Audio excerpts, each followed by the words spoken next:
December 5th, 2025. Late evening in the Caribbean Sea. Far beyond the shipping lanes, a massive formation moves silently through the darkness. Radar emissions are minimized, deck lights are off, and the ocean appears calm. But across military sensors from Puerto Rico to northern South America, the picture is unmistakable. The USS Gerald R. Carrier Strike Group has entered the region. Officially, the deployment falls under U.S. Southern Command, labeled as a counter-narcotics patrol. Unofficially, everyone understands the real message. This is the most powerful naval force ever deployed to Latin America since the late Cold War era. The Ford is accompanied by guided missile destroyers USS Thomas Hudner and USS Ramage, with cruiser USS Normandy providing layered air and missile defense from the rear. On board, Carrier Air Wing 8 remains on standby. Super Hornets, electronic warfare growlers, and Seahawk helicopters sit fueled and armed. This is not a show of aggression, but presence. In modern naval strategy, presence itself is power. The message is simple. The United States Navy can operate anywhere, anytime, without crossing a single legal boundary. As satellite images circulate through media networks, political reactions follow quickly. In Caracas, state television frames the deployment as intimidation. Officials describe the carrier's presence as a provocation, despite the fact that it remains well within international waters. Within hours, Venezuela's leadership authorizes a heightened military alert. Coastal radar stations along La Guaira, Puerto Cabello, and the Paraguaná Peninsula increase scan frequency.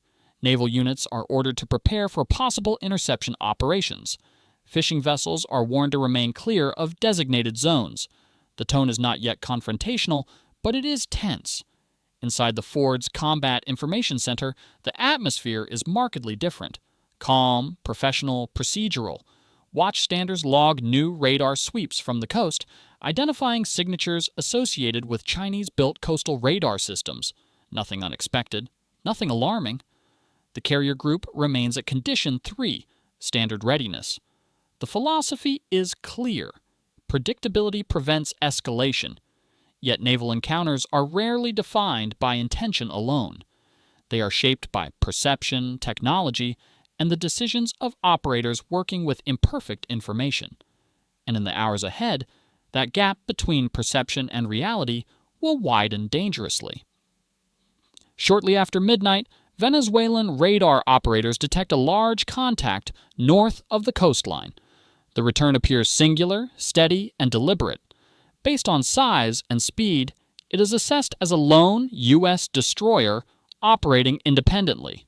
What they do not realize is that their radar system is misreading the environment. The coastal radar network relies on aging hardware and outdated signal processing software. In complex maritime conditions, multiple radar reflections from several large ships can merge into a single composite echo. To the operators, the data suggests opportunity, a manageable intercept, not a confrontation with overwhelming force. This misinterpretation becomes the first critical error. Acting on incomplete and delayed data, command authorizes a limited response. The assumption is simple and wrong. They believe they are dealing with one ship. In reality, they are observing the radar shadow of an entire carrier strike group, its escorts masked by horizon effects and electronic countermeasures. In naval operations, technology does not fail dramatically. It fails quietly, and quiet failures are often the most dangerous. Within minutes, 6 fast patrol boats depart from port facilities under radio silence. Diesel engines roar to life, pushing the craft northward at speeds exceeding 35 knots. Each boat is lightly armored, armed with heavy machine guns and short-range rocket systems, designed for coastal defense and interdiction, not fleet engagement. The crews are experienced but young. Their mission parameters are narrow. Approach, signal, and demonstrate resolve. The intent is deterrence, not combat. Navigation lights remain off as they cut through the dark water, relying on radar repeaters and outdated positional data transmitted earlier. What they do not know is that the contact they are closing on is not alone. the Ford's escorts are already maneuvering into defensive formation, expanding the protective bubble around the carrier. Layers of radar, sonar, and electronic surveillance are tracking every movement the patrol boats make. At this point, the encounter could still end quietly, but momentum has its own logic.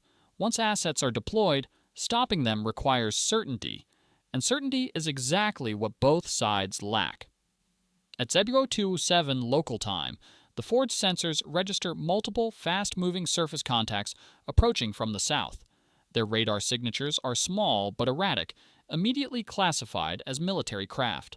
Within seconds, the watch officer orders a shift to Condition 1. Weapons stations are manned. Additional personnel flood into the Combat Information Center. 2 MH-60 Seahawk helicopters launch into the night, tasked with visual identification. Electronic warfare systems begin monitoring low-power VHF transmissions coming from the approaching vessels. The carrier group broadcasts a standardized warning on open frequency, identifying itself and ordering the contacts to alter course. There is no response.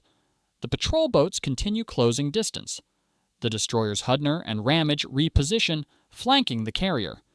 USS Normandy adjusts station to ensure full 360-degree coverage. Every movement is deliberate, rehearsed, and calm. This is what decades of doctrine are designed for, managing uncertainty without panic. Still, the situation is now live, and every second compresses the decision space.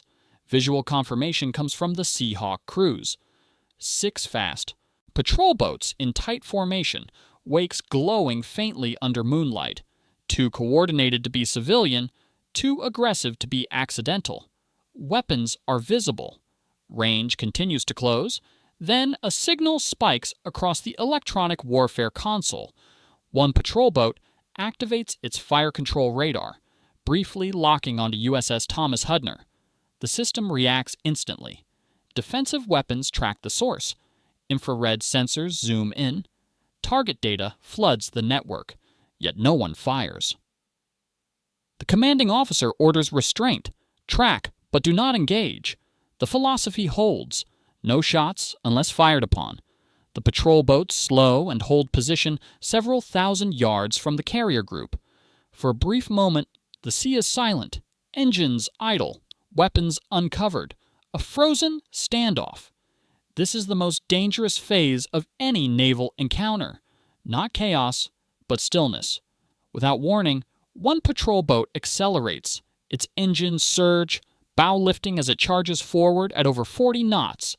The distance collapses rapidly. Warning flares streak into the sky from the destroyer. International signals to turn away. No response. Inside the Combat Information Center, voices sharpen but remain controlled. Range counters spin downward. 1 nautical mile, then less. Defensive systems are fully locked. Every sailor understands the implication. 1 more second, 1 wrong move, and restraint becomes impossible. On the patrol boat, confusion reigns. Radar returns are distorted by electronic interference. Multiple echoes overlap.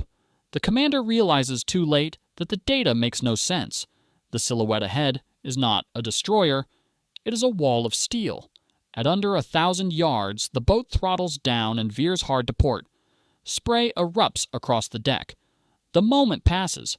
The remaining patrol boats follow suit, breaking formation, and retreating southward in overlapping wakes. No missiles are launched, no shots are fired, but the systems remain locked until the contacts fade into background noise. On the Ford, the captain exhales once, quietly. Maintain course and speed. Do not pursue. The strike group resumes its patrol pattern as if nothing happened, but everyone aboard knows how close the encounter came to catastrophe. In naval warfare, restraint is not weakness, it is control, and control is power. By morning, edited footage from Venezuelan patrol boats circulates on social media, framed as a successful defense against foreign intrusion. Headlines claim retreat. Context disappears. Perception spreads faster than data. The U.S. response is measured. Satellite imagery, AIS records, and time-stamped navigation data are released, showing the carrier group never approached territorial waters.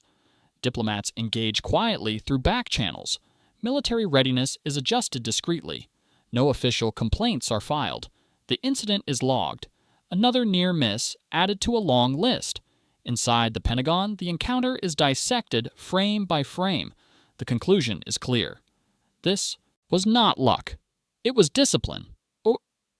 Venezuela's error began with technological limitations and compounded through assumption. The U.S. response succeeded because doctrine was followed without deviation. Modern naval power is not defined by firepower alone. It is defined by restraint, information control, and the ability to dominate escalation without triggering it. The sea appears calm again. But beneath the surface, the lesson remains. In modern maritime operations, the most dangerous weapon is not a missile.